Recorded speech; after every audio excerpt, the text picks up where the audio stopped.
Boa tarde a todos. Eu peço que os presentes tomem os seus lugares. Pode usar aqui a cadeira dos vereadores, tá?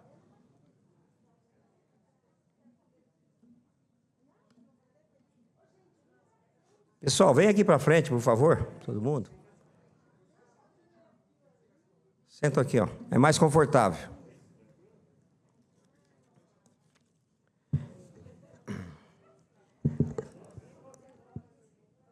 Em nome da Secretaria de Finanças, eu declaro abertos os trabalhos, onde vamos discutir as metas fiscais do terceiro quadrimestre do ano 2025, obedecendo desta forma ao disposto para o quarto artigo 9º da Lei Complementar número 101, de 4 de maio de 2000, Lei de Responsabilidade Fiscal. Eu convido a fazer parte da mesa o senhor Fábio Pavão, secretário adjunto de Finanças, Guilherme Costa Moreira, diretor do Departamento Orçamentário.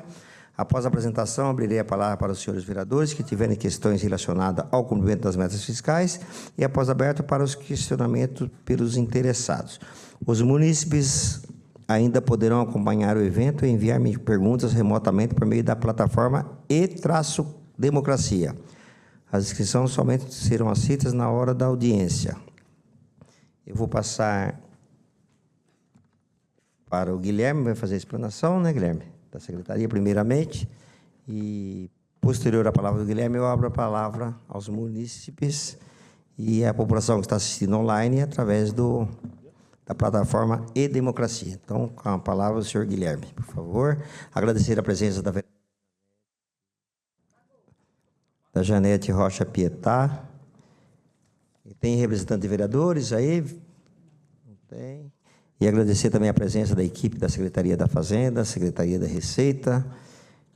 É um prazer tê-los aqui, a equipe da Câmara Municipal, o Jorge Canela Batista dos Santos, subsecretário da Igualdade Racial. Seja bem-vindo, já conversamos aqui, se quiser tomar um assento ao lado da Janete Rocha Pietá, será um prazer. Por favor, Guilherme, com a palavra. Boa tarde, vereador. Em nome da Secretaria de Finanças, cumprimento aqui, vereadora Janete, todos os demais presentes, assessores dos vereadores, colegas da Prefeitura e todos que nos acompanham. Vimos aqui mais uma vez apresentar o relatório de gestão fiscal do terceiro quadrimestre de 2025. Então, vimos aqui falar sobre a execução orçamentária e financeira do primeiro ano de mandato do prefeito Lucas. Esse código aí, se quiserem ter acesso ao material e demais anexos do relatório de gestão fiscal e do relatório resumido da execução orçamentária, é só acessar o código, ao final ele aparece novamente. Nosso objetivo aqui hoje é cumprir o que diz o parágrafo 4º do artigo 9º da Lei de Responsabilidade e demonstrar e avaliar o cumprimento das metas fiscais do terceiro quadrimestre de 2025. Basicamente, a gente vai apresentar aqui o relatório resumido da execução orçamentária e o RGF, o relatório de gestão fiscal, com todos os seus anexos. Como já fazemos de maneira costumeira aqui, vamos falar de receitas e despesas primeiro. E antes de a gente entrar nesse assunto, interessante a gente ter em mente a inflação acumulada no período, a inflação do ano de 2025, 4,46%, medida pelo IBGE. Guardemos esse número, ele vai fazer sentido aqui durante as minhas falas. Falando de receitas, primeiramente, a gente vai começar a descrever as receitas aqui.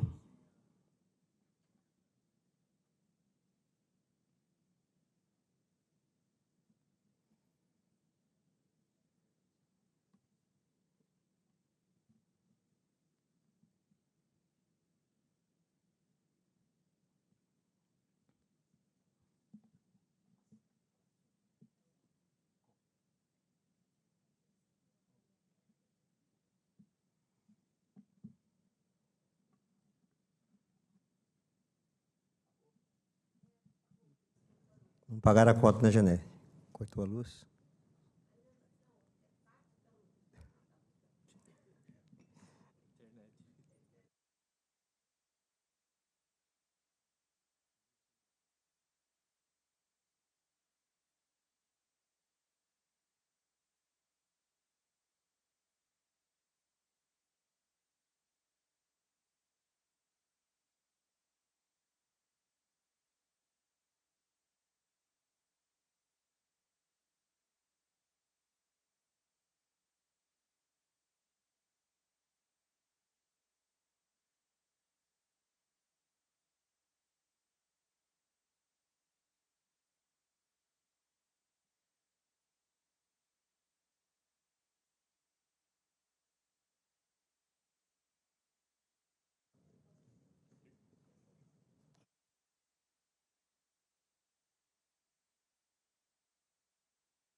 Suspendo esse trabalho por 5 minutos.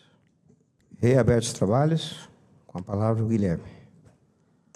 Então, vamos começar falando das receitas. E o primeiro agrupamento que a gente vai fazer de receitas aqui são em receitas correntes, ou seja, aquelas receitas que derivam da própria atuação do Estado, a tributação, a fiscalização, a autuação de multas.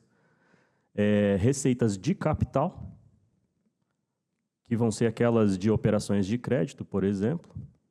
As deduções, que basicamente aqui vão ser aqueles 20% deduzidos de ICMS, por exemplo, do IPVA para a formação do Fundeb.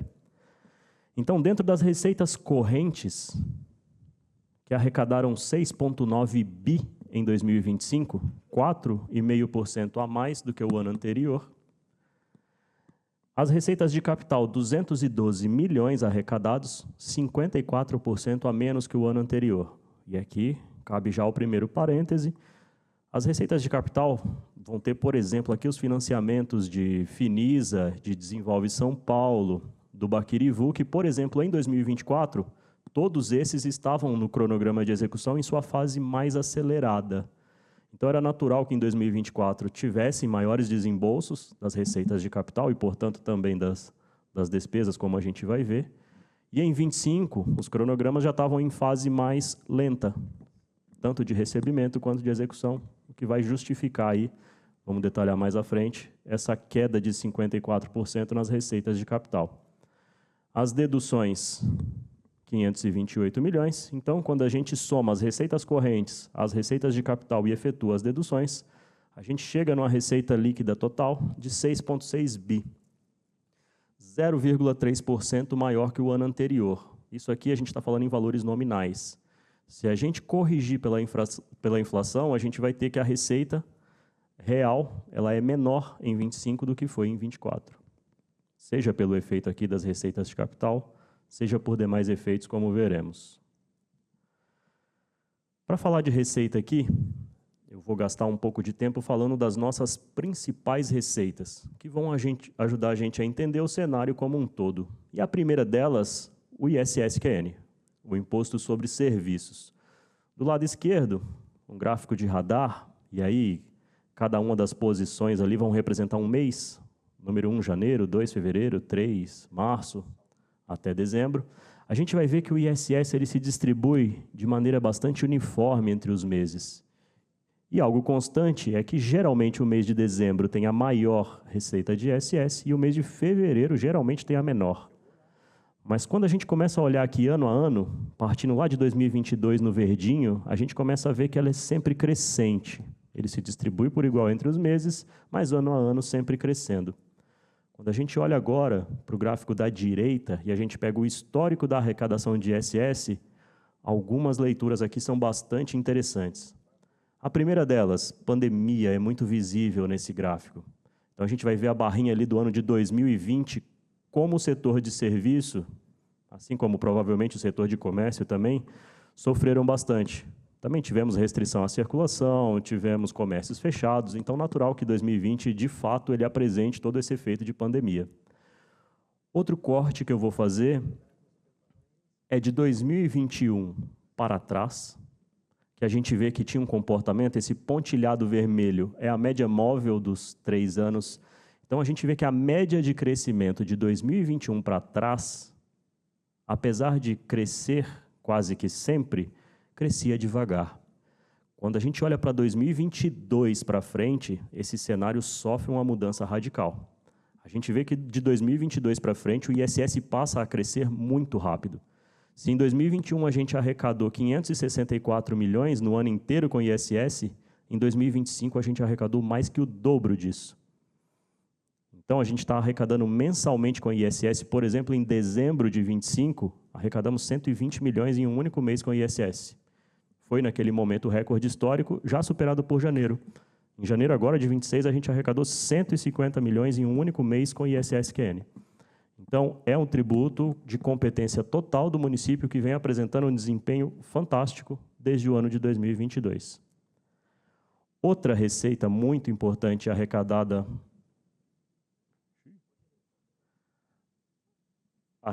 diretamente pelo município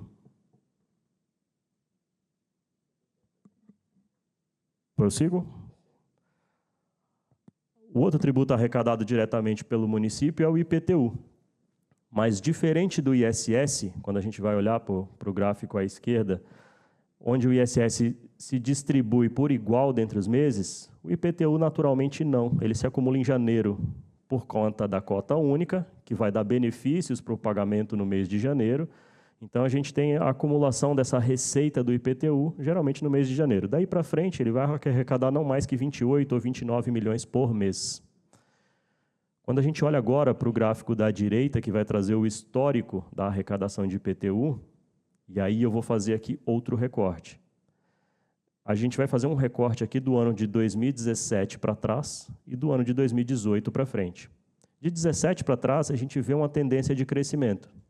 Não tão grande quanto a do ISS, mas tinha uma tendência de crescimento. De 2018 para frente, esse valor cresce muito mais devagar. E aí que vai influenciar e determinar isso diretamente a política de congelamento do IPTU, que retorna o IPTU do ano ao valor nominal de 2017. Então, naturalmente, difícil esperar que o IPTU evolua se a gente congela o valor dele ao valor de 2017. Então, esperado que ele cresça menos. Ainda assim, a gente vê crescimento constante de 2021 a 2025, efeito dos trabalhos de análise de recursos, ou seja, de remover os efeitos suspensivos de tudo aquilo que ainda estava em discussão, ou, se não, o trabalho de aumentar a base de incidência com o cadastramento de novas áreas.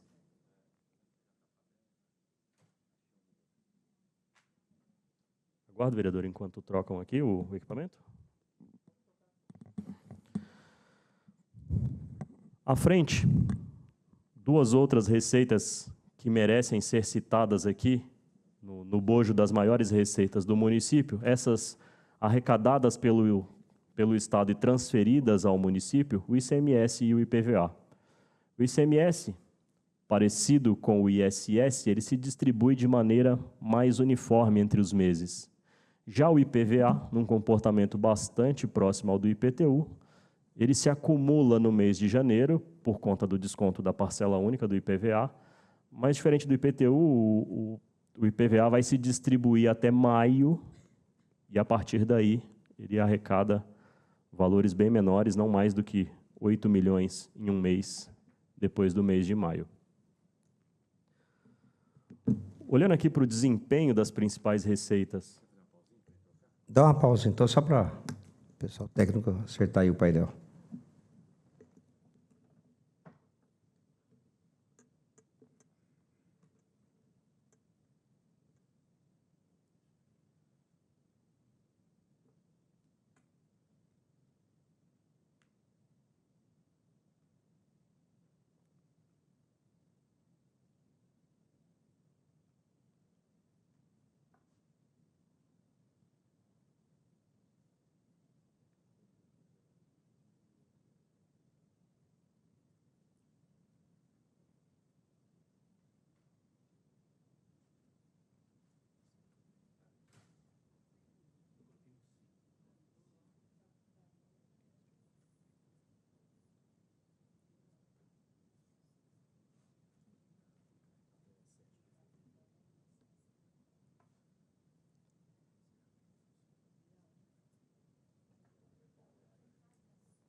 Vamos lá, prossegue então. favor, Guilherme.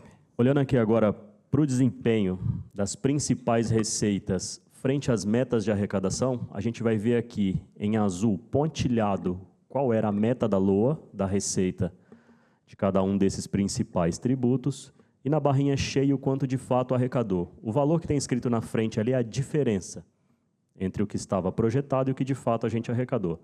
Então a gente vai ver que o ICMS arrecadou 73 milhões a mais do que estava projetado na LOA, o IPTU arrecadou 224 milhões a menos da projeção da LOA. Aqui cabe um parêntese. Vale bem lembrar na casa que quando a gente aprovou a lei do congelamento de IPTU para o ano de 2025, essa aprovação foi concomitante à aprovação da LOA. No mesmo dia foi aprovado, ou seja, a previsão de receita da LOA não contemplava o congelamento do IPTU. Lá, no anexo 3 da LOA de 25, o anexo de renúncia de receitas, o valor estimado da renúncia do congelamento do IPTU foi, na época, estimado em 209 milhões. Então, 224 aqui, a gente vê que o efeito do congelamento é quem fez o IPTU não atingir a meta da LOA em 25. Efeito também esperado, dado que não entrou na conta no momento da construção da lei, veio depois. E aí vai se dizer, mas isso impacta os resultados fiscais? Não impactou, porque, por exemplo, a gente vai ver que o ISS arrecadou 182 milhões a mais do que estava projetado, que o ICMS arrecadou 73 milhões a mais e acabaram por compensar o fraco desempenho do IPTU por conta do congelamento. O IPVA, 4 milhões a mais, praticamente o que tinha sido orçado. O imposto de renda retido na fonte, 9 milhões a menos. A dívida ativa do IPTU, 86 milhões a menos. FPM, 8 milhões a mais. ITBI, 8 a menos. COSIP, 5 a menos. Multa de trânsito, 43 milhões a mais. A mesma informação agora aqui vista em números, e aí trazendo aqui também o valor que foi previsto e o que foi de fato arrecadado, a gente vê que o resultado positivo do ICMS, apesar de 73 milhões ser um valor considerável, mas um tributo que arrecada 2 bi, 73 milhões são apenas 3,6% a mais. Já no caso do ISS, não, aí o efeito é muito mais expressivo. A gente vê que de 1 bi orçado, a gente arrecadou 1 bi 188, 182 milhões a mais são 18% a mais. Um resultado, de fato, bastante expressivo e bastante interessante. E o IPTU ali com seus 29% a menos. Lá no final, receita total, a gente vai ver que a previsão de receita era de 6,4 bi, arrecadamos 6,6, 249 milhões a mais, 3,9% a mais. Esse número vai corroborar aquela nossa fala lá, quando da construção do orçamento de 25, que ele era feito naquele momento com muita cautela. E aí está demonstrado que sim, de fato era um orçamento cauteloso. Aquilo que foi previsto de receita foi de fato arrecadado e inclusive superado. Falando das despesas, agora, na figura à esquerda a gente vai ver coloridinho ali as fases da despesa. O azul escuro pontilhado, o orçado inicial, o pontilhado claro, o orçado atualizado, em verde empenhado, laranja escuro liquidado, e o amarelinho, o pago. Os valores estão na tabela da direita, e aí já vou chamar a atenção para fenômenos que são bastante interessantes. Os valores orçados inicialmente para 25 são 10,6% menor do que foi 24. Ou seja, um orçamento montado de forma muito mais cuidadosa, muito mais pé no chão para 25. Orçado atualizado, o que significa isso? Do orçamento inicial, ele vai sendo acrescido. De que forma ele é acrescido? Seja pelo cálculo dos superávites, as sobras de recurso do ano anterior, que dão direito à abertura de um novo orçamento, os excessos de arrecadação, que é toda vez que eu supero aquele valor orçado inicialmente, eu crio um orçamento novo, ou as operações de crédito, por exemplo, que quando eu assino um contrato de financiamento, eu vou abrir um orçamento novo para esse recurso novo que ingressa. O orçado atualizado de 2025 também ficou quase 10% menor do que o do ano anterior. Mas agora vem uma constatação interessante. O que foi empenhado, ou seja, o que foi de fato executado, é maior em 25 do que foi em 24. mesmo que eu tenha um orçamento menor, eu executei mais. Isso significa que eu fui mais eficiente em executar.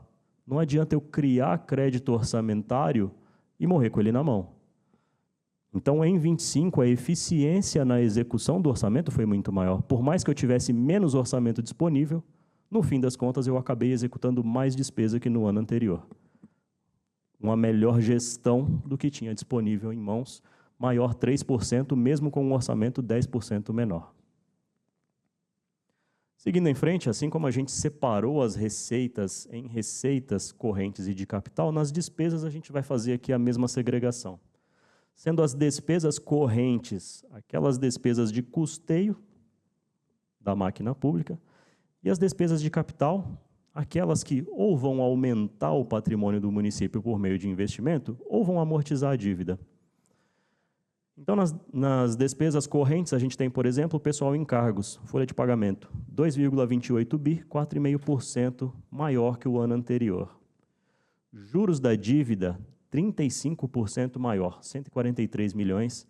E aí, vale aqui também um parêntese. Por que tanto nos juros da dívida como a amortização, que a gente vai ver lá nas despesas de capital, a gente tem esse aumento tão expressivo? A gente viu no passado recente a gente tomando crédito frequentemente. Finisa para asfaltamento de ruas, Desenvolve São Paulo, Baquirivu. Uma hora, por mais que tenham carência, em algum momento a gente começa a pagar os juros e a amortização disso. Então, quanto mais vimos a pagar agora a Finisa, Desenvolve São Paulo, Baquirivu, mais vai aumentar esse gasto com os juros da dívida e também com a amortização. Outras despesas correntes, que é onde vai estar aqui os nossos grandes contratos de custeio, 3,39 bi, gastos em 2025, 4% maior que o ano anterior. Investimento, 523 milhões, 10% a menos que o ano anterior. Então, vai replicar aqui parte daquele efeito lá da receita. Se eu recebi menos receitas de operações de crédito, por exemplo, eu vou ter menos com o que gastar e eu vou desembolsar menos. Inversões financeiras, 1 milhão, e a amortização da dívida, 138 milhões, 21% maior, seguindo o mesmo efeito dos juros da dívida. Nesse quadro aqui, a gente vai comparar o tamanho dos orçamentos das secretarias e o percentual executado deles. Então, na barrinha pontilhada, o que tinha de orçamento, na barrinha cheia, o que foi de fato executado. Então, a gente vai ver, por exemplo, a Secretaria da Fazenda, ali, órgão 05, por mais que tenha um orçamento pequeno, executou 97% dele, fez uso de praticamente todo o orçamento que tinha disponível. Como fez a Secretaria de Saúde, já com um orçamento gigante, quase 1,5 bilhão, eles executaram 98% disso, Educação 96%, Secretaria de Gestão, ali com a Folha, executou 99% de tudo que tinha disponível, encargos 99%, SAR, encargos 100, SAR 99, assim por diante.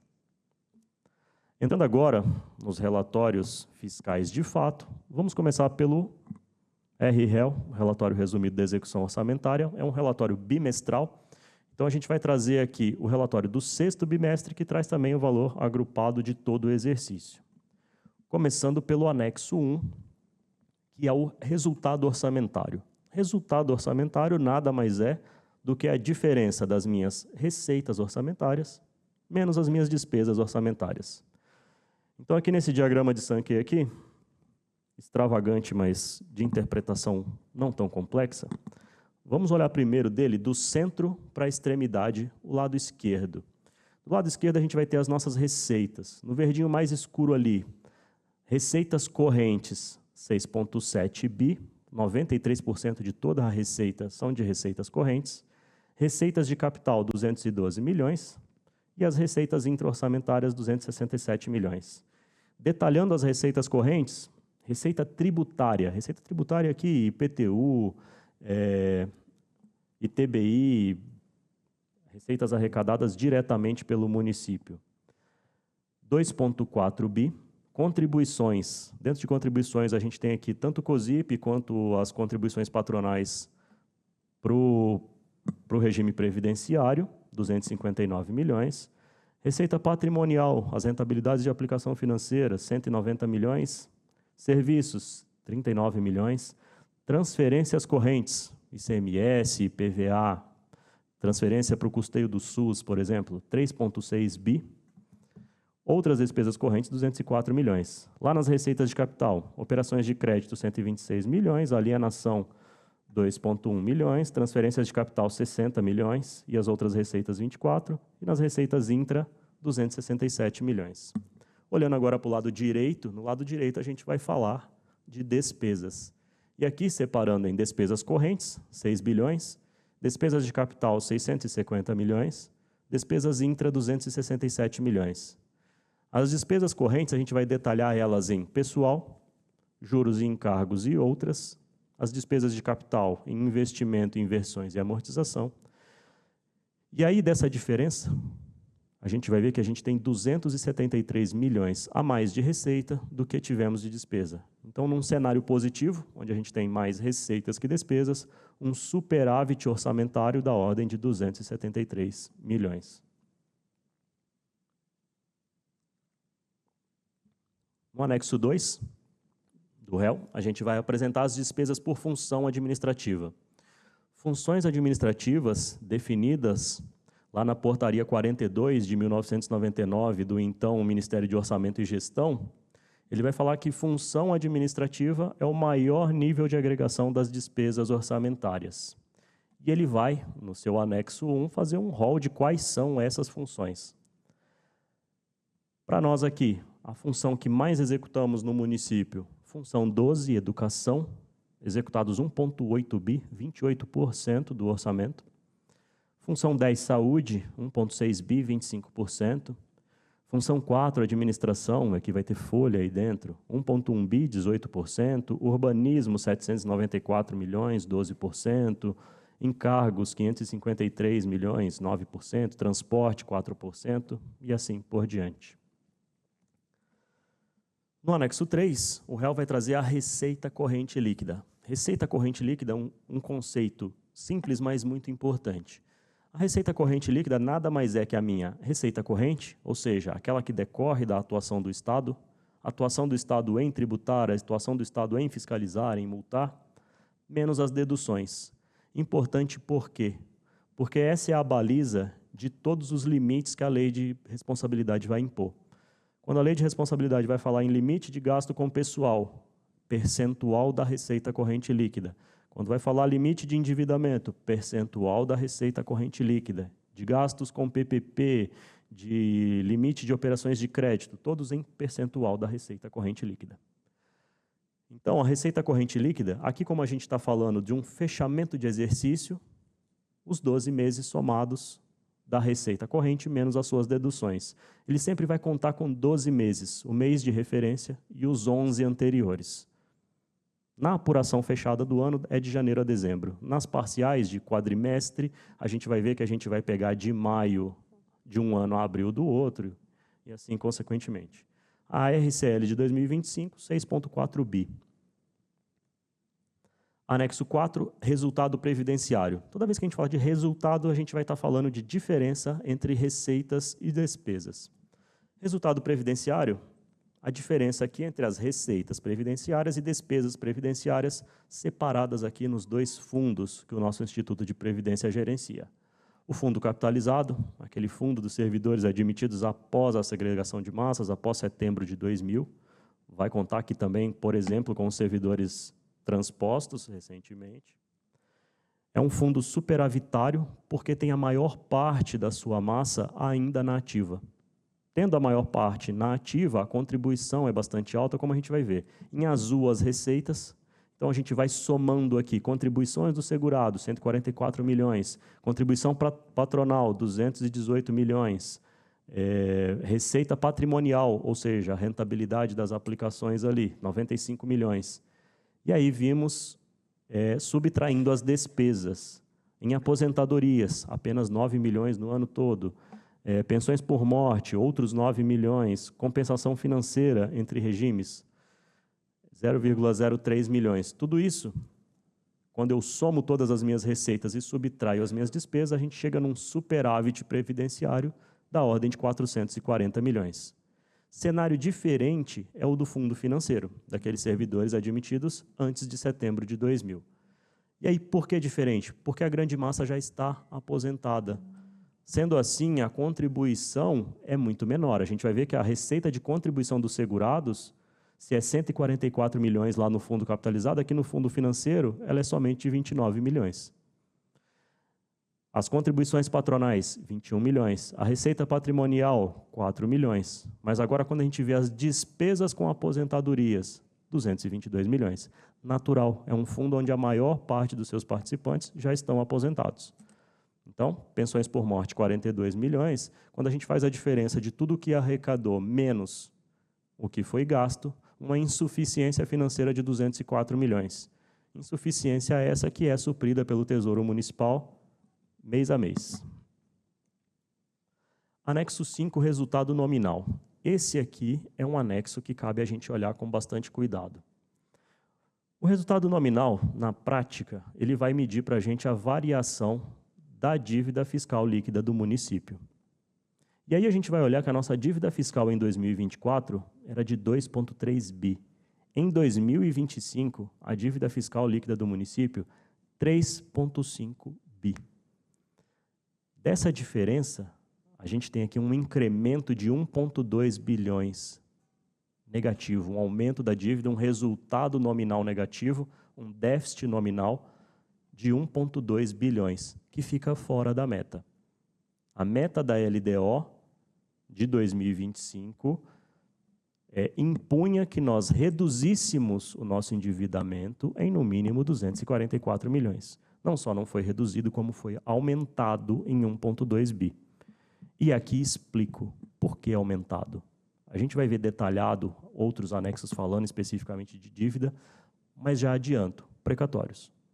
A entrada de 2 grandes precatórios que somam esse valor, sozinhos explicam toda essa variação. E esses precatórios não eram previstos. Aqui a gente monta essa meta dessa LDO 2025 lá em abril de 24. Não era previsto, não estava no cenário naquele momento que esses 2 precatórios fossem passar a integrar essa lista nesse momento. Então, daí o descumprimento da meta, o resultado, um déficit nominal de 1,2 bi. Resultado primário. Se lá o resultado nominal mediu a variação da dívida fiscal do município, o resultado primário vai ser a diferença entre as receitas primárias, ou seja, as receitas não financeiras, todas as receitas menos aquelas financeiras. Receitas financeiras vão ser, por exemplo, a rentabilidade da aplicação financeira ou operação de crédito. E as despesas primárias, ou seja, despesas não financeiras, vão ser todas as minhas despesas, menos as despesas com juros e amortização da dívida.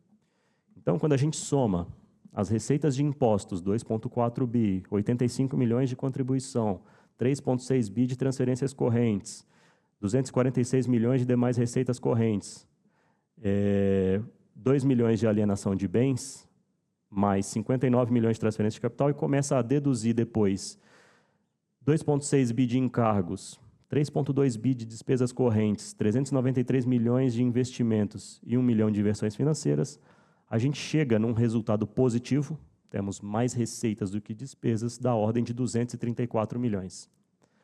Aqui, a meta da LDO permitia que tivéssemos até 234 milhões a mais de despesas do que de receitas. Então, nesse cenário, tivemos mais receitas que despesas, então ficamos enquadrados dentro do limite que a LDO impôs.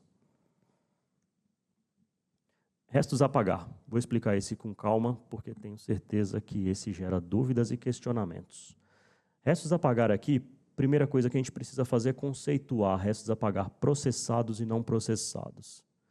Restos a pagar são todas aquelas despesas que, ao final do exercício, foram executadas e não foram pagas até 31 de dezembro. A gente está falando aqui dos restos a pagar inscritos em 31 de dezembro de 2024, que durante o exercício de 2025 foram trabalhados pela gestão. Os restos a pagar processados é tudo aquilo que em 31 de dezembro o serviço tinha executado, a nota fiscal tinha sido regularmente emitida, os fiscais do contrato atestaram que o serviço foi prestado conforme consta do contrato, e foi emitida uma nota de liquidação, faltando apenas o pagamento. Restos a pagar não processados é aquela despesa que eu tinha um contrato, executei a despesa, a nota fiscal ainda não foi emitida, ou foi emitida, mas está com os fiscais para verificação se o serviço de fato aconteceu ou não, conforme constava do contrato. Ou seja, ainda carece da validação do fiscal e da emissão de uma nota de liquidação e posterior pagamento. Nos restos a pagar processados, ou seja, aquele serviço que tinha sido executado, nota emitida, o fiscal atestado que estava tudo prestado certinho e só faltava pagar, do total inscrito em restos a pagar, 245 milhões foram pagos. 140 milhões cancelados. Restos a pagar processado cancelado não é algo que a gente vê frequentemente. Por que foi então cancelado? No final do exercício de 2025, a Casa aprovou a Lei 8440 de 2025, que permitiu ao Executivo parcelar os seus restos a pagar.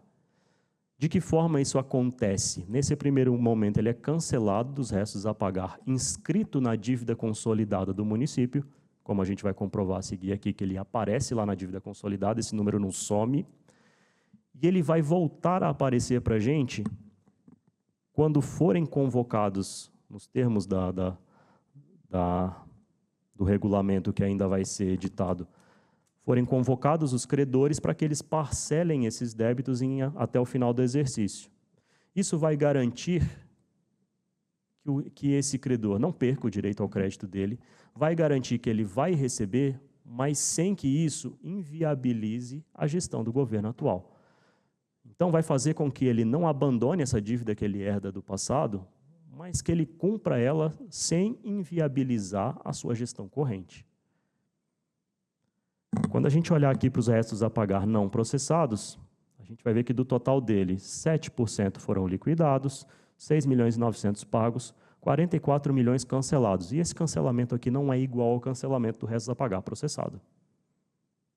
Porque aqui, vamos bem lembrar, como eu acabei de dizer, o resto a pagar processado, aquela nota ou não estava emitida ainda ou carecia de validação do fiscal. E muitas vezes vai acontecer que eu tenho um contrato estimativo e quando essa nota fiscal é emitida, pode ser que a execução tenha sido menor do que o que estava planejado ou programado ou esperado.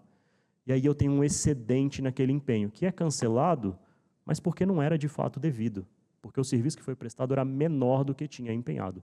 Tudo bem, procedimento normal, muitos contratos são estimativos e a gente não executa eles 100% em determinados períodos do ano. Então, pode ser que parte desses 44 milhões cancelados aqui nunca mais vão aparecer, sejam só cancelamentos de saldo excedentes de empenho. Ou pode ser que sim, também vão entrar na regra da Lei 8440 e reapareçam. Então, esses restos a pagar não processados cancelados, ou eles vão incidir no quesito da Lei 8440, ou eles só foram cancelados por ser valores excedentes. Real anexo 8, limite de gastos com educação. A Constituição Federal vai limitar o gasto mínimo em 25%. O total de receitas e impostos e transferências sobre os quais incide esse limite, 4,9 bi. A educação aplicou, e aqui quando eu digo aplicou, eu estou usando valores empenhados, 1,2 bi, que chega ao índice de 25,66% aplicado, acima do mínimo constitucional. No gráfico de baixo a gente mostra um histórico de momentos em que o município não cumpriu, atualmente não vem tendo problema com o cumprimento do mínimo constitucional. Anexo 9, a gente vai falar aqui das operações de crédito e a apuração da regra de ouro. Regra de ouro é um mecanismo de responsabilidade fiscal que já figurava lá da Constituição de 88. Lá no inciso 3º do artigo 167, que ele vai falar que são vedados. Aqui no inciso 3º ele vai falar que contrair receitas de operações de crédito em valor superior às despesas de capital. Por quê? Porque a Constituição já fazia isso e já inovava rumo à responsabilidade fiscal muito antes da Lei de Responsabilidade Fiscal. Assim como se fizermos no nosso orçamento particular, de, por exemplo, num mês muito apertado, a gente pegar um empréstimo para pagar a conta do mercado, no mês seguinte, além de pagar a conta do mercado daquele mês, a gente vai ter um empréstimo para pagar. A gente entraria num ciclo vicioso de endividamento e acabaríamos totalmente endividados e sem meios de sair disso.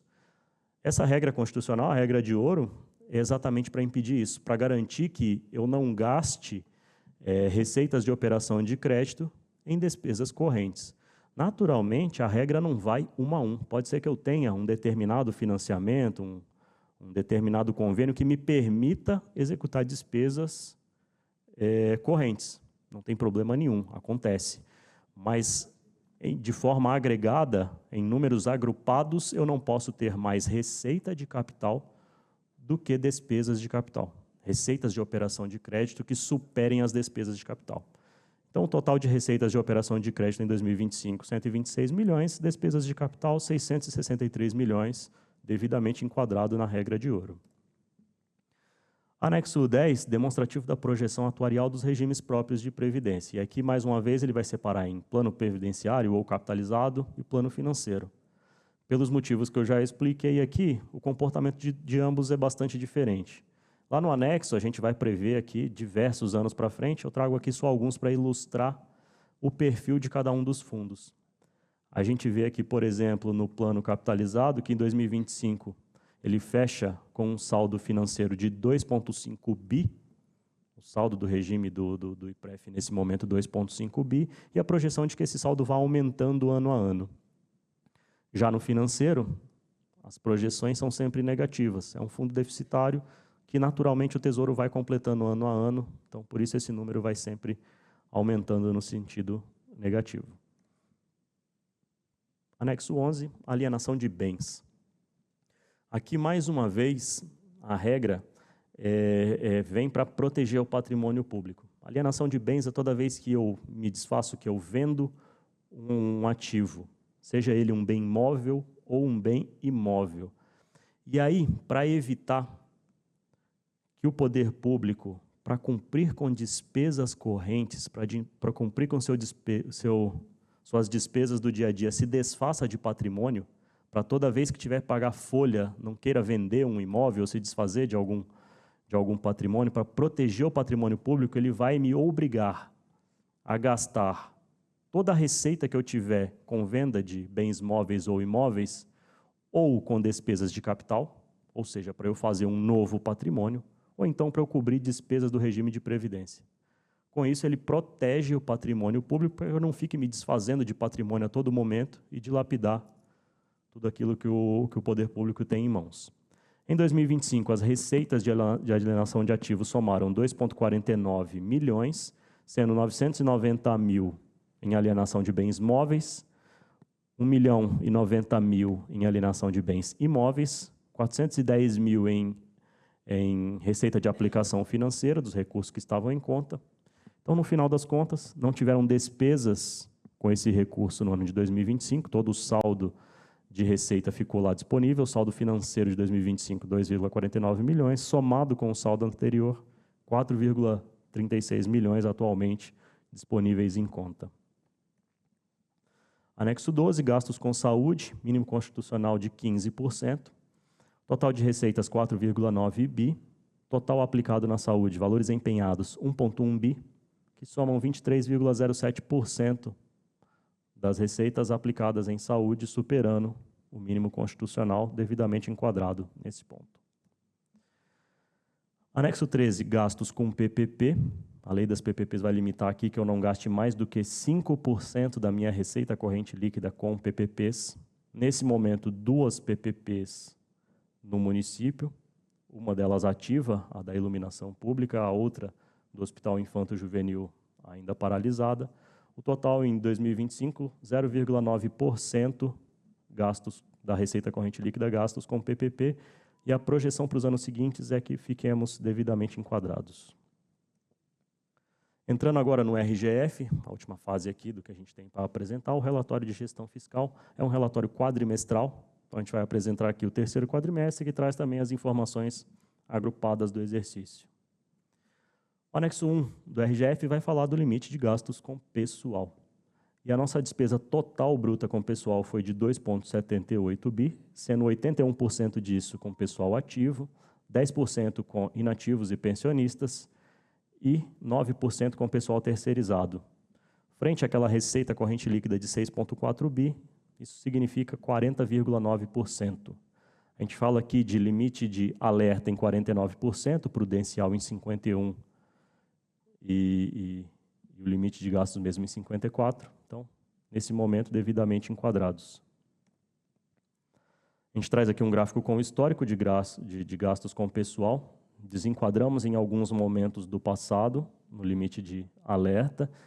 Lá no período de pandemia, desenquadrado também por um curto período, e nesse caso mais por uma queda de receita do que por um aumento de despesa com o pessoal, e no momento devidamente enquadrados. No anexo 2, a gente vai falar do limite de endividamento. E antes de entrar de fato no limite, cabe aqui a gente definir o que é a dívida consolidada do município. Quando a gente fala de dívida consolidada, a gente está falando de dívida mobiliária, não temos, dívida contratual, todos aqueles acordos de parcelamento e operações de crédito que contratamos, precatórios, e aí vou chamar a atenção aqui nos precatórios. A gente vê que a dívida contratual praticamente não teve aumento. 1,75 bi, apenas 0,04% maior que o ano anterior. Já nos precatórios, 2,37 bi, 68% maior. Que vão ser aqui o precatório dos ônibus e da Ságua, que sozinhos somam todo esse aumento. Detalhando aqui a dívida contratual, então daquela dívida consolidada, a soma de dívida contratual mais precatórios, vamos detalhar aqui o que é essa dívida contratual. Do total de 1,75 bi, a gente vai ter aqui, começando ali, por exemplo, da fatia azul mais claro ali, INSS anteriores a 2017. Então, esse parcelamento feito junto à Receita Federal lá no inicinho de 2017, de tudo que tinha de dívida de INSS naquele momento. Atualmente, o saldo devedor é de 500 milhões e ele sozinho já ocupa 28% de toda a nossa dívida. Baquirivu, 467 milhões, o saldo devedor ainda 26%. Programa Saneamento para Todos, ainda tem um saldo devedor de 222 milhões, 12%. Restos a pagar cancelados, aqueles da Lei 8440, eles não somem, a gente cancela eles dos restos a pagar, da dívida flutuante, mas a gente inscreve ele aqui na dívida consolidada do município. Então, ele não some, ele continua sendo devido, ele continua aparecendo no endividamento do município. Lá no anexo, ele é detalhado, cada um dos restos a pagar é detalhado, aqui a gente agrupa só para uma forma de apresentação. Finisa, 133 milhões, e todos os demais que vão somar esse 1,75 bi. Toda essa dívida contratual somada, nesse momento, representa 55,2% da nossa receita corrente líquida. Aumenta em relação ao ano passado, sim, por conta dos precatórios. É um aumento bastante grande, de 37% para 55%, totalmente explicado aqui por esses dois precatórios. Trazendo em números aqui, agora a dívida previdenciária. A dívida consolidada da Previdência Municipal, a gente tem um passivo atuarial da ordem de 1,6 bi. Efetuadas as deduções, e aí a principal delas aqui é a disponibilidade de caixa de 2,6 bi, a gente tem uma dívida negativa da ordem de 973 milhões. Ou seja, eu tenho a dívida, mas tenho também em caixa dinheiro suficiente para fazer frente a ela. Anexos 3 e 4. O anexo 3, ele vai falar das garantias concedidas, nesse momento nenhuma, então 0% da receita corrente líquida, e das operações de crédito. Então, aqueles 126 milhões representam 1,96%, bastante abaixo do limite ali dos 16% que a lei determina. Disponibilidade de caixa. Tabela complexa, mas a interpretação é bastante simples. Vamos olhar ela aqui, coluna a coluna. A gente começa com a disponibilidade bruta de caixa. O que é isso? Saldo da conta corrente. Em 31 de dezembro de 25, tínhamos um total de saldo na conta corrente de 690 milhões, sendo 56 em recursos não vinculados, 633 em recursos vinculados e 60 mil em recursos do RPPS. Desse valor, a gente abate os restos a pagar que a gente tinha ali. da ordem de 297 milhões. Abate outros 51 milhões das obrigações financeiras. A gente fica com a disponibilidade líquida de caixa da ordem de 340 milhões positiva. Quando a gente inscreve os restos a pagar do exercício de 2025, e esses não estão abarcados pela Lei 8440, né, então não podem ser parcelados, então tudo que foi restos a pagar de 25 vai seguir sendo pago naturalmente, sem parcelamento. Feita a inscrição, sobra um saldo positivo de 14 milhões. Ou seja, daquele saldo em conta, quando eu tiro tudo o que eu ainda tenho que pagar, sobram 14 milhões, um resultado positivo. Pequeno, mas positivo. Agradeço a atenção de todos. Fico à disposição para esclarecer quaisquer dúvidas.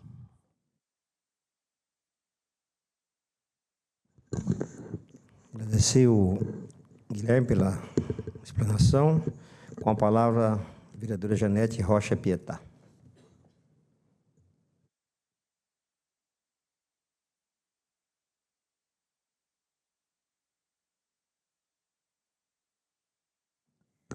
Boa tarde à mesa. Eu queria cumprimentar o subsecretário Fábio Pavão e perguntar quando é que eu vou conhecer aqui nessa casa o secretário, não é? Porque eu já estou aqui há 8 anos e uns meses e não o conheço, né? Aqui. Agradecer as explicações do Guilherme, que ele é bem didático, é muito interessante, mas eu gostaria de fazer algumas perguntas, né? Para que você melhor me explicasse. Primeiro, o anexo 2 do RREO, eu gostaria de saber o seguinte: saúde está dentro a mais do que 25%. Educação também está a mais. Porque quando a previsão nesse novo governo de aumentar o repasse para os direitos dos cidadãos, que implica a questão de habitação, de mulheres, né? A questão cultural, porque se nós temos... Aqui nesse gráfico maravilhoso mostra que é zero, né? É tão baixo que não pontua, né? Então, a minha pergunta é: novo governo, ano passado, mas esse ano nós vamos saber, quero saber, então, quando é que a cultura e os direitos da cidadania, que implica a questão da mulher, eu acredito que também a segurança pública é um dos problemas graves, né? A assistência social, 1%. Então, é uma questão de projeção, mas como vocês fazem um trabalho de projeção, vocês não trabalham dentro das secretarias. E hoje teve a apresentação da Secretaria da Saúde. Eu fiquei impressionada. Os servidores são por volta de 6 mil e pouco. E as terceirizadas já estão quase alcançando 5. Então, como é que fica? Isso tem consequências na questão previdenciária. Tem ou não tem? E eu queria saber como é que vocês estão vendo isso, tendo em vista que aqui apresenta que sempre... a previdência depende da ativa. Se a ativa está estacionária e o crescimento dos terceirizados estão, como é que isso vai bater a conta no final, né? Então, outra questão que eu fiquei... Para mim, foi muito esclarecedora, e eu queria que é na página 21.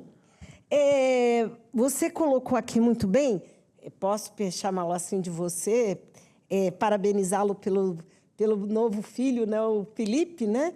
Parabéns, você está, inclusive, aqui, e todos nós demos os parabéns. Me explica, foi essa Câmara, certamente eu votei contra, com a Lei 8.084/40, que possibilitou o cancelamento. Quem é que fica... É uma pergunta. O cancelamento de 44 milhões, não é isso? E uns quebradinhos, né? Eu quero saber qual o setor que fica responsável pelo gerenciamento dessa dívida. Quem é que vê, que negocia essa questão? A meu ver, será muito esclarecedor essa resposta, né? Porque 44 milhões não é pouca coisa. E, no mais, eu também quero fazer uma pergunta, e aí eu vou deixar para vocês, e aqui registro, e o Geraldo, que preside, pode estar junto comigo nisso. A prefeitura vendeu uma pequena terra, um pequeno jardim do lado, que é uma questão de imóvel, não é imóvel. Eu quero saber... Da Tiradentes. A antiga Câmara. Quem comprou? E aquele dinheiro... Porque ali, para mim, é um absurdo. Porque é uma pequena praça que tinha 4 IPs e 6 IPs amarelos, e eles foram cortados esse ano e foi vendido. Havia necessidade dessa venda desse imóvel? Por que se correu tanto, tendo em vista que agride o meio ambiente e que você, na sua explicação, disse que as vendas não estão... O patrimônio resultado dessas vendas estão lá reservado para outros gastos. Então, a meu ver... Permite uma parte, vereadora? Desconto meu tempo. Aqueles 6 IPs Aqueles 6 foram IPs plantados amarelos. dia 21 de setembro de 2010. Eu sei disso. A data que meu irmão morreu. Exatamente. E a Luísa Cordeiro fez o plantio. Nós tínhamos divergência política, mas pessoal, a gente sempre se deu bem, mais ou menos, né? Não pode deixar. A Luísa Cordeiro foi uma excelente vereadora aqui na casa. E ela fez aquele plantio e ela foi para a tribuna e falou assim, eu plantei 6 IPs ali, IPs amarelos, em homenagem ao Vado Celestino. Meu irmão tinha morrido às 14 horas. Ela plantou naquele dia, às 14h30. E quando veio o projeto aqui para a Câmara, para ali naquela área lá, nós votamos contrário. A bancada de oposição e da base do GUT, eu fui o único que votou contrário, justamente por ser, além da questão do meio ambiente, uma homenagem ao meu irmão. Eu passei lá hoje, fiquei muito triste de ver aquilo ali. Eu vou, inclusive, vamos questionar juntos a questão do meio ambiente, se houve uma compensação ambiental. Exatamente. Isso nós vamos ver junto. Eu faço parte, sou líder do governo aqui na Câmara, fui líder também na época do governo GUT, mas é uma responsabilidade do poder público. Pode contar comigo. Tá, mas eu gostaria de contar mesmo, porque, veja, e eu fiquei mais...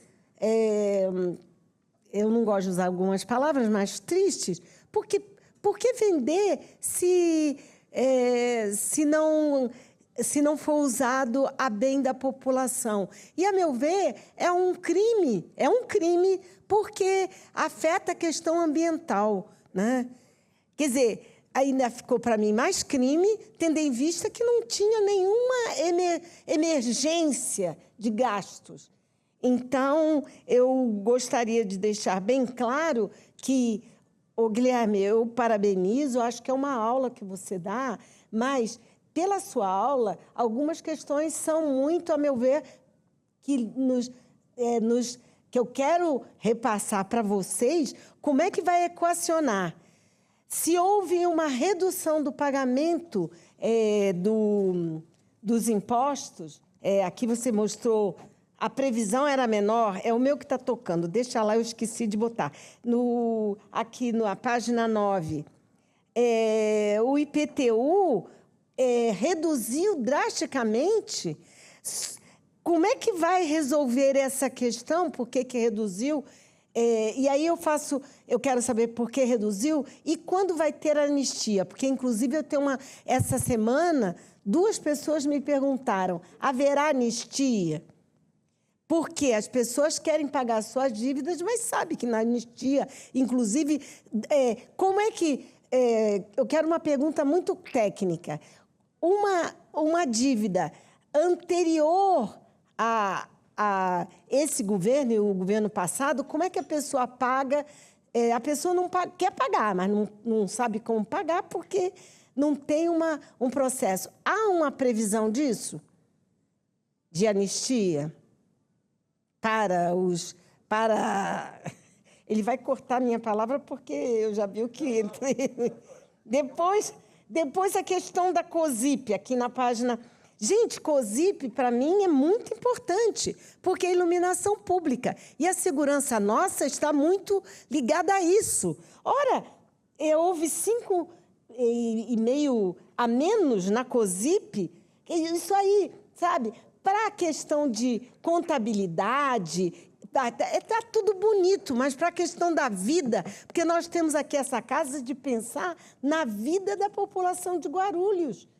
Então, eu acho que a vida com a questão de venda de imóveis atingiu o meio ambiente e a população, e na questão da iluminação pública me sensibilizou muito, reduziu. E para onde é que vão essa questão da multa de trânsito? Aumentou significativamente.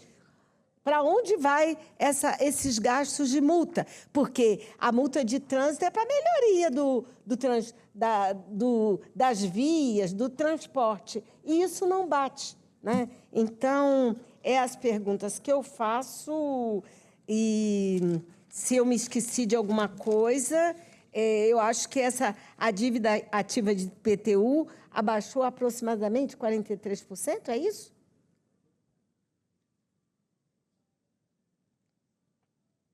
Abaixo da meta, é isso? E aí... Vereadora. Já acabei. Acabou? É que o seu telefone está tocando ali faz tempo. Alguém quer falar com a senhora? Não. É que... Obrigado, vereador. Mais alguém quer fazer uso da palavra? Então, eu passo para o Guilherme fazer isso para nós responder à vereadora Janete Pietá. Janete, só para a senhora ficar feliz, não vai haver anistia, tá? Por esses próximos 8 anos, ou 16, ou 30. A anistia, você faz premiação para os sonegadores. Tem grandes investidores da cidade que não pagam IPTU, investem em outros setores, investe o dinheiro e, quando espera anistia, para pagar sem juros e sem correção. É claro que o pobre precisa da anistia, a situação é difícil, mas a maioria do pessoal mais simples, mais humilde, a primeira coisa que ele paga é o IPTU. Não dá, direitos iguais a todos, não dá para você fazer uma anistia por renda familiar, não tem distinção. Guilherme, por favor. Vereadora, muito obrigado pela participação. Vamos lá, eu anotei aqui 8 perguntas, vou responder uma por uma e, se não ficar contento ou se eu esquecer de alguma, me interrompa. Nós temos até 20 horas hoje para ficar aqui. Na primeira, a vereadora pontuou aqui sobre o anexo 2 do réu, falando dos gastos de saúde e educação. Primeira coisa para esclarecer aqui, a gente mostra lá no anexo de gastos com educação, a gente fala em 25,66%, aqui aparece 28%. Aqui, todos os gastos com educação entram na conta. Lá no cômputo do mínimo constitucional, nem tudo entra. Tem regras que vão falar que certos tipos de despesa não entram no cômputo dos 25%. Por exemplo, alimentação escolar. Não entra na conta. Tem diversas despesas que não vão entrar na conta, que a gente chega ali no mínimo de 25%, mas que aqui chegam.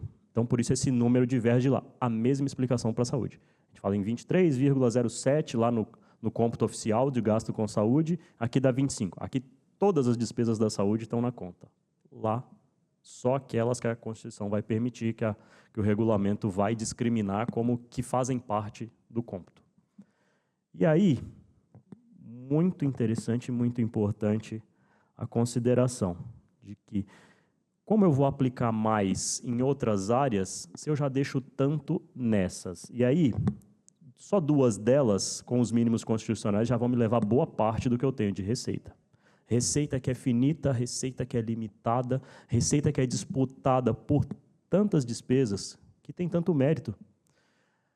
Mas, de toda forma, a gente vai, por exemplo, ver no orçamento de 2026, montado já por essa gestão, que a gente tem a aplicação recorde de recursos na assistência social. Nunca tivemos tanto. A gente tem, por exemplo, em cultura, o dobro de orçamento do que tínhamos em anos anteriores. Então, sim, tem um movimento de realocação de prioridades.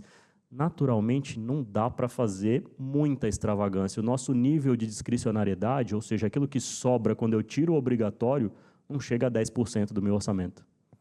Eu vou deixar 25% em educação, eu vou botar 15% em saúde, mas sempre passa de 20% e ainda assim é pouco. Ainda assim, a gente vê o pessoal da saúde sofrendo para fazer acontecer com 20 e poucos %. A gente deixa 40% em folha, a gente deixa mais em encargos quase 10%. Quando a gente vai tirando todos esses obrigatórios, o que sobra na mão para as despesas discricionárias é muito pouco. Mas, de toda forma, cada governo fica muito explícito quais são as prioridades.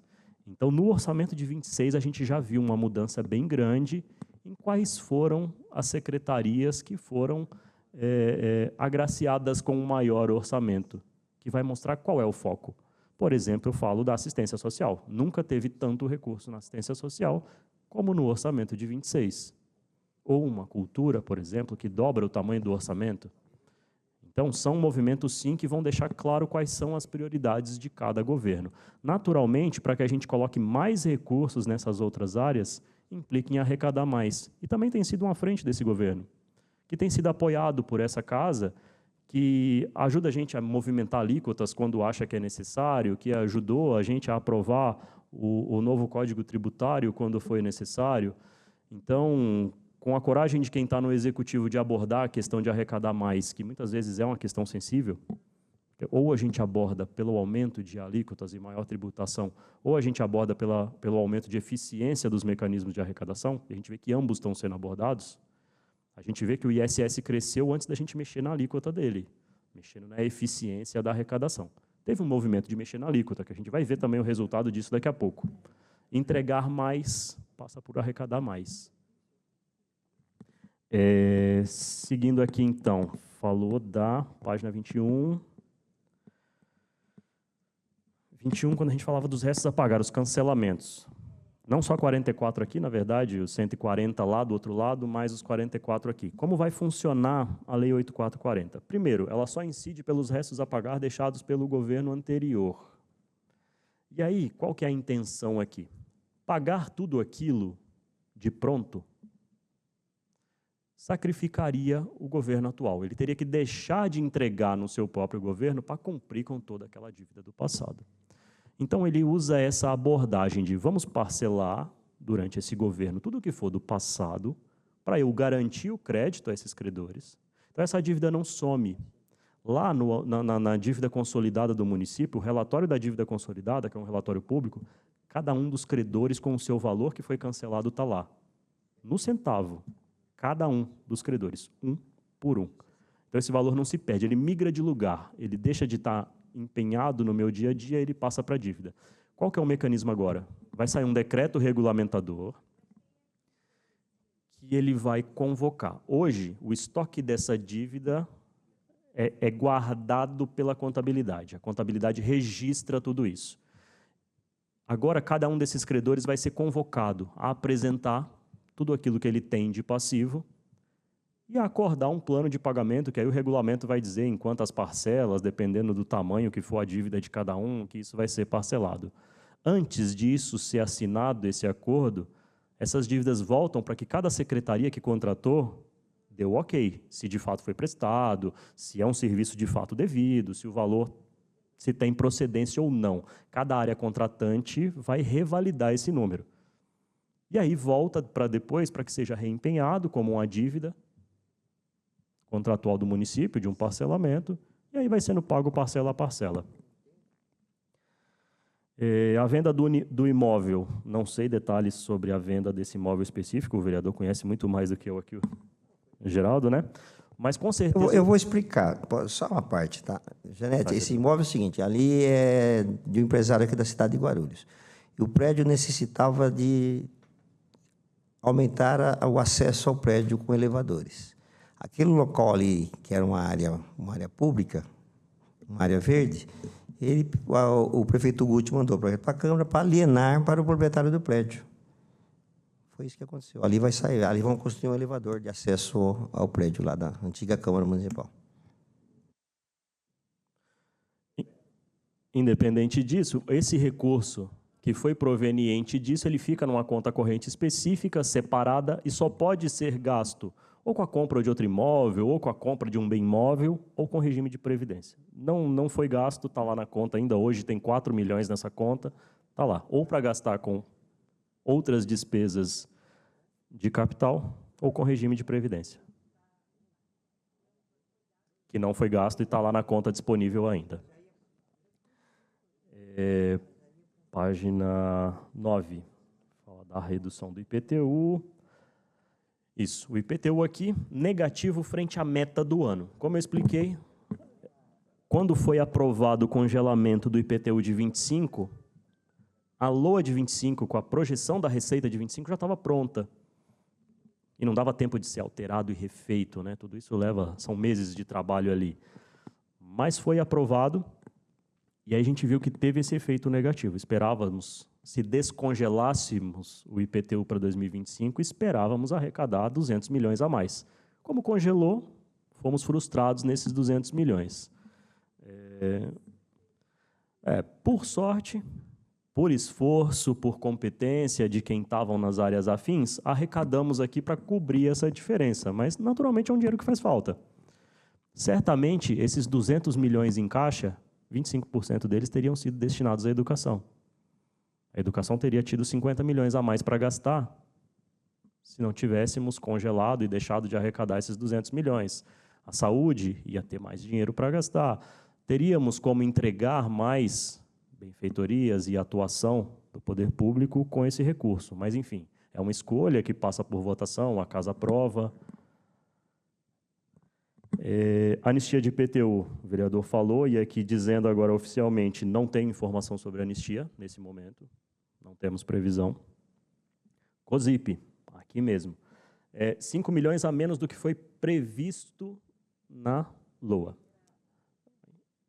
Para esse ano, lembrando aqui que no ano passado a gente fez a alteração da legislação da COSIP, que ela muda um pouco a forma de cobrança e redistribui. A expectativa é de que se arrecade o dobro do que se arrecadou no ano anterior. A gente vai começar a ver os efeitos disso em março. A COSIP é de acordo com o valor da conta de luz, do consumo do consumidor. Pode ter havido uma economia maior da população no gasto de energia, ou a Comgás ligou mais gás do que... Porque a Comgás entrou em Guarulhos com tudo, né?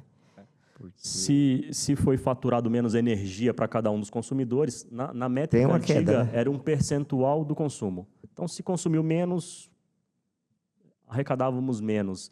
Então, não é um número que está na nossa mão controlar. Se a inadimplência da EDP foi maior, a gente recebe menos.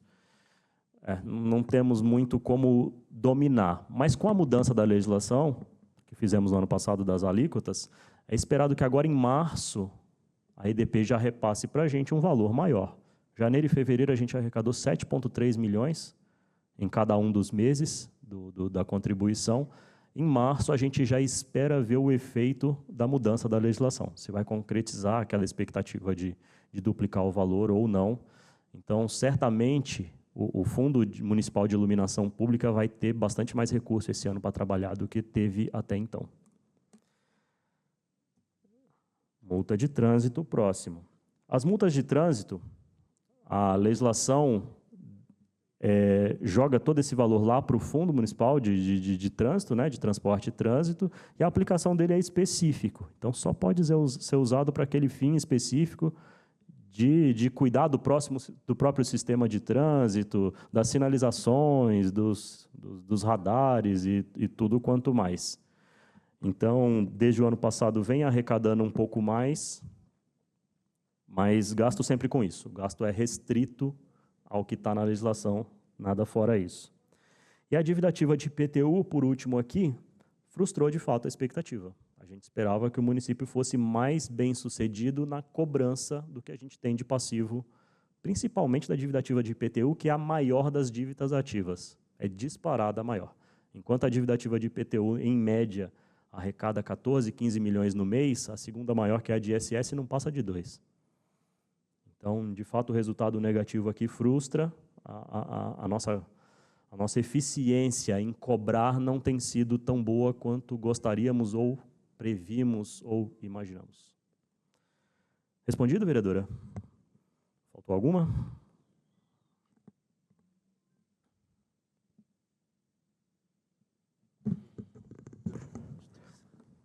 Guilherme, pronto? Encerro, vereador. Mais alguma Agradeço. pergunta? Eu quero agradecer aí o Guilherme e fico feliz de ouvir essa audiência, porque todas as audiências nos últimos 8 anos que eu presidi a Comissão de Finanças e Orçamento, eu sempre cobrava, né, a arrecadação do município, a reestruturação da Secretaria das Finanças, mas era um grito no deserto que ninguém ouvia. Houve algumas alterações, melhorou, houve alguns excessos, inclusive da administração, com o afastamento de muitos funcionários, que não teria necessidade de afastar aquele tanto de funcionários. A gente sempre colocava isso e o prefeito, a administração interior não ouvia. E agora, com a nova reestruturação, com o novo prefeito, já começou a melhorar essa questão a nível de estrutura das secretarias. A Secretaria da Fazenda é o coração do município em arrecadação, e não podia acontecer o que vinha acontecendo. Então, a tendência é melhorar. Eu sempre cobrei aqui, né, Guilherme, a questão do potencial econômico da cidade, que é parecido com o de Campinas, e a nossa arrecadação lá, enquanto estava lá 11 bilhões, nós estávamos arrecadando aqui 6 bi. É um absurdo isso aí. Então, eu acho que nesse governo, eu tenho certeza que vai melhorar as coisas. Parabéns para vocês, principalmente os técnicos, né, os funcionários da Secretaria da Fazenda, que são concursados são eternos. Nós estamos aqui de passagem, uns ficam um pouquinho mais tempo, né, Milton? E outros vão embora mais cedo, mas o coração nosso, o mais importante é os funcionários de carreira que estão ali lutando, e eu sei que sofreram muito, principalmente vocês da Fazenda ali, sofreram muito, porque a opinião não tinha muito, não era ouvida a opinião dos senhores. E agora tenho certeza, esse novo governo, estou feliz, porque assumi a liderança do governo aqui na Câmara, a cidade está melhorando, a saúde está melhorando, perdemos muitos recursos por incompetência do governo anterior, ou má vontade, né, do governo anterior. Fiz parte do governo, Janete, e tenho coragem de falar. Eu falava direto para o prefeito Guti, falava aqui na tribuna, que tinha que melhorar, mas ninguém ouvia. Então, graças a Deus, o município vai melhorar, tenho certeza. Vamos ter aí, mesmo uma arrecadação maior, ainda está aquém, uma cidade com muitos problemas sociais, né, Janete Pietá? Muitos problemas sociais e sempre o cobertor é curto, tá bom? Então, mas mesmo assim, os problemas que nós temos, uma cidade, Janete, que não foi, a cidade nossa não foi planejada, foi construída por grileiros, exploradores, era feito quantas centenas de loteamentos clandestinos, ruas estreitas, e nós estamos pagando caro agora com as enchentes. Não é só que o pessoal joga lixo na rua, não. Córregos estreitos, construção a menos de 30 metros dos córregos, e nós vamos pagar caro ainda. Vai pagar caro. Para transformar a cidade de Guarulhos, precisa de 30 orçamentos que nós temos hoje, para acertar a cidade. É a longo prazo. Então, a previsão, o Mário Covas falava assim, ele ia no local de enchente, ele falava assim, o ano que vem nós vamos estar aqui no mesmo lugar, com o mesmo problema. Planejamento, fique à vontade. Eu tenho até 20 horas hoje. Pode usar o microfone aqui da parte.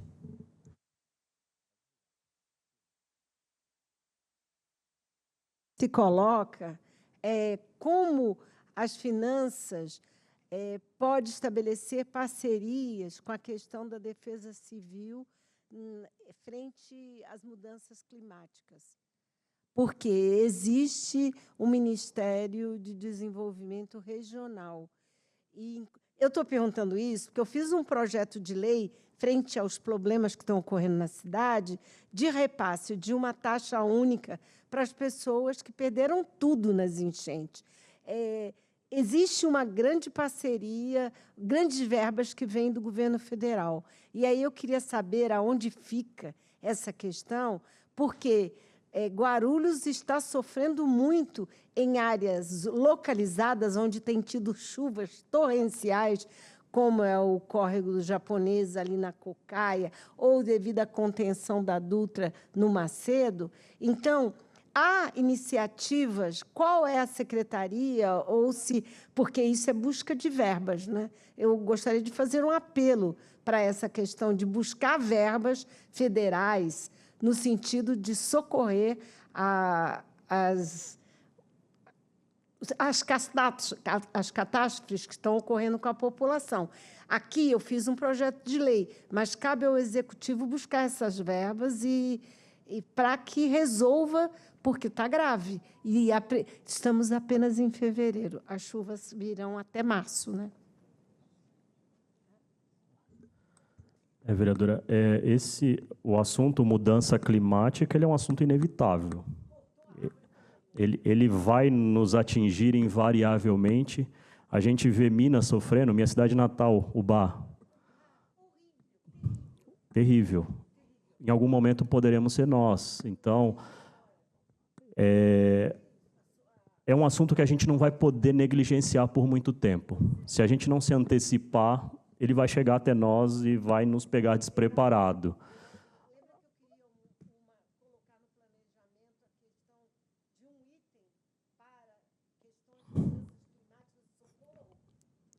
Exatamente. Foi colocado, não foi, vereadora? No orçamento? Mas já tinha lá uma...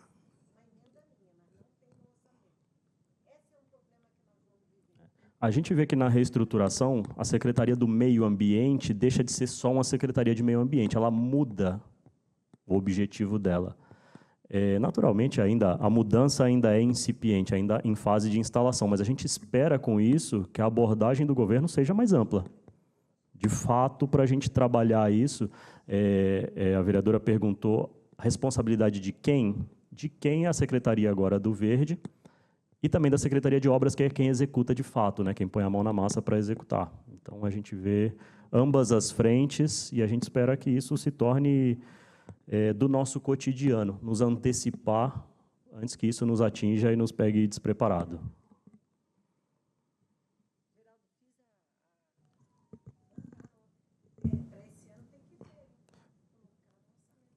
Vamos voltar a esse debate, vereador. A gente se compromete aí a gente discutir essa questão. Mais alguma questão? Bom, eu quero agradecer aí ao Guilherme, o Pavão, toda a equipe da Secretaria da Fazenda, a equipe da Câmara Municipal, TV Câmara, nossa assessoria, os vereadores, Janete Pietá, vereadora assídua, que participa, sempre está dando uma contribuição aí para o município, para o Legislativo, e agradecer a presença de todos. Então, declaro encerrado a presente audiência. Obrigado a todos.